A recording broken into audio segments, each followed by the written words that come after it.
www.beremese.cz. Tradice, profesionalita, pozitivní reference.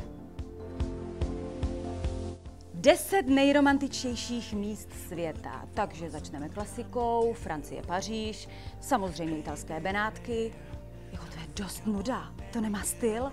Každý tvrdí, že mě nepotřebuje, dokud se mnou nemluví. Svatba, to je biznis. Honolulu, Havaj. Vzali jsme se v Honolulu na Havaji.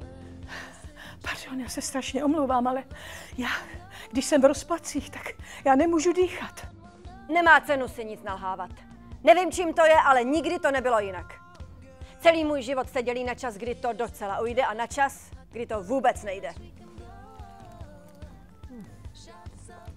A když se přede mnou řekne slovo biznis, zašimrá mě v žaludku, vystrčím drátky. Pájo? Pavlí? Já pořád čekám. A to už není vtipné. Závoj beru, vlečku beru, flitry beru, šlehačku na dort beru. Družičky, co myslíte, 4?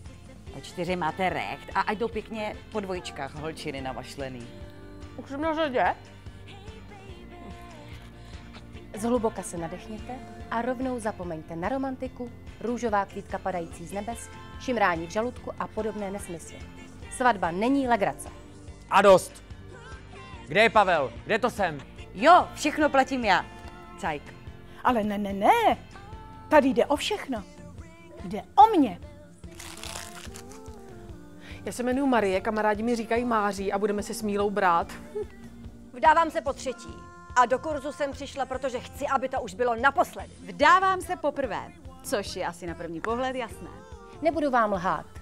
Stres kolem příprav dělá z lidí zvířata. Ze snoubenců politování hodné trosky a z tchýní životu nebezpečné pohromy. No, no, no.